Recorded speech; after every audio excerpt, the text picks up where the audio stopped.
Hi students, welcome to Turbo Machines, and in this now we are studying the first module. So in this the topic is thermodynamics of fluid flow, right? So in our previous level, so you might have studied about this thermodynamics, first law of thermodynamics, and second law of thermodynamics, third law of thermodynamics, and all. So now we are studying this turbo machine chapter. So how does this first law, second law, and third law will be related to this turbo machines? How can be applied to the turbo machines that we are going to see? So that is why it is called as thermodynamics of fluid flow. So how it is applied? This thermodynamic laws can be applied in these turbo machines. So in that way we will study first. So first and second laws of thermodynamics apply to turbo machines. So how it is applied? For example, consider single inlet and single output steady state turbo machine across the sections of which the velocity, pressure, temperature, and all other relevant properties are uniform. This is the assumption that we need to take. If you take any pipeline or any passage, so all this velocity, pressure, temperature of all the levels are uniform, should be uniform. There should not be any drastic change or unsteady flow. So it is considered as a steady state conditions. And applications of this first law of thermodynamics, the steady flow equation of the first law of thermodynamics in the unit basis, so per unit. So how can we rewrite? So q plus h1 plus v1 square by 2 plus gz1 is equal to w plus h2 plus v2 square by 2 plus gz2. So some people may not understand this equation, so I will let me explain this. For example, this h1, this is the Bernoullis equation plus the heat transfer. Q is equal to heat transfer per unit mass, small q.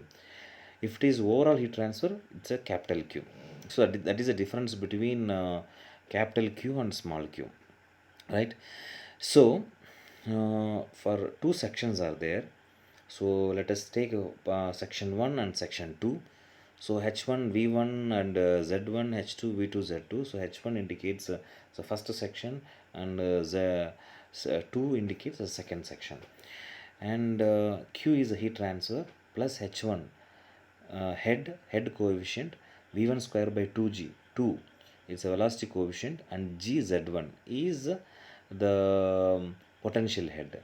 That is equal to work transfer, how much work is transferred, plus h2 plus v2 square by 2 plus gz2. Okay, so now it has to be balanced. The heat transfer and work transfer has to be balanced in both the sections.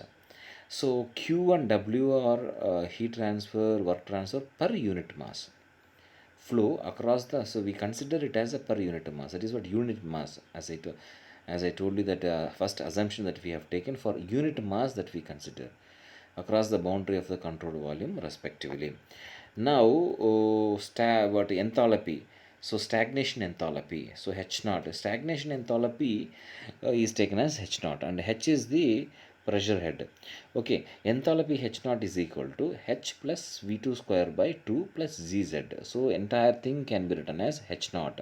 So that is nothing but stagnation enthalpy. Now the equation becomes q minus w is equal to h naught 2 minus h naught 1. That is equal to h naught 2 minus h1. The difference between this stagnation enthalpies is nothing but so delta h naught, right? So therefore, so delta h naught is equal to minus w. So why this q is removed? Because if you take turbo machines, the turbo machine, if it is a well insulated device, if we assume that there is no heat transfer from turbo machine to the surroundings, if it is well insulated, then q is neglected, that is q is equal to 0.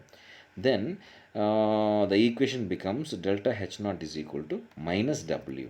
So why here minus comes?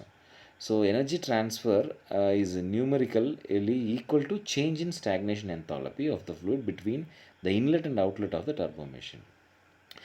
So in power generating machine, so there are in the beginning of my videos I have explained about the power generating machine and power absorbing machine. So power generating machine W is positive. so that delta H naught is negative. That is, the stagnation enthalpy at the exit of the machine is less than that of the inlet. So that is the difference. Exit, the enthalpy is less, what you call, than the inlet. The machine produces out work at the shaft. In power absorbing turbo machine, that is different. W is negative as defined as delta H naught is positive. So the stagnation enthalpy at the outlet will be greater than that at the inlet, and work is done on the flowing fluid due to the rotation of the shaft. So this is all about this first law of thermodynamics. Now moving on to this application of second law of thermodynamics. The second law equation of states apply to stagnation property. That means T naught ds naught is equal to dh naught minus mu naught dp naught.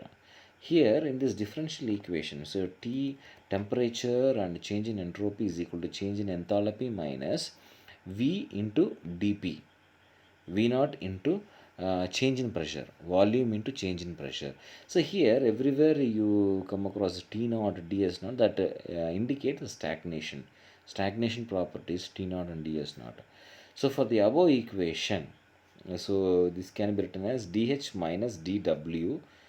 So again minus dw is equal to v naught dp naught plus t naught ds naught.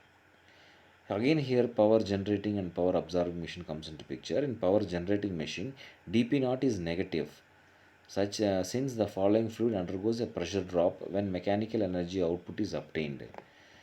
So in power, what you call, producing machine, so the real machine, that is T naught ds naught is greater than 0, which has a work output of dw is equal to v naught dp naught.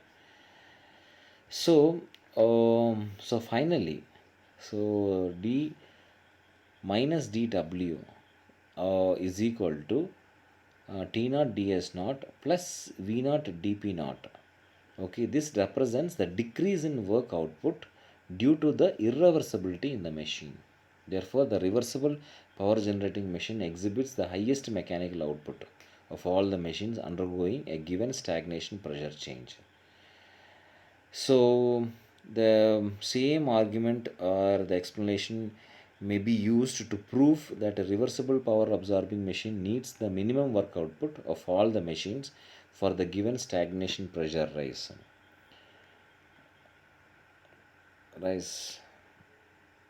So we'll see that once again the thermodynamics of fluid flow and the applications of second law of thermodynamics, first law of thermodynamics.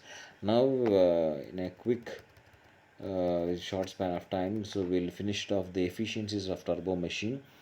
So there are different types of efficiencies. The power generating machine, the efficiency is defined as actual shaft work output divided by ideal work output.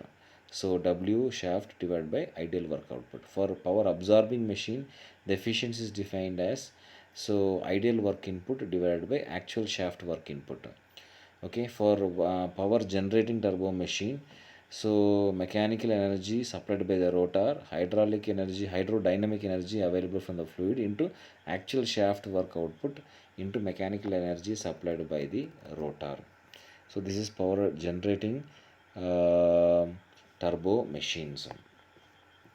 So efficiencies for power generating and power absorbing machines, that efficiencies we have seen. And so here we should understand hydrodynamic energy is defined as energy possessed by the fluid in motion. Windage loss is caused by fluid friction as the turbine wheel and blades rotate through the surrounding fluid. Leakage loss is caused by the fluid when it passes over the blade's tip without doing any useful work. So all these things we need to consider and find out the efficiency. Right, so once again we'll have a recap of this thermodynamics first law, how it is applied, and using this Bernoullis equation and thermodynamics first law we have seen, and then second law, so in a differential form, and then that the equation can be written.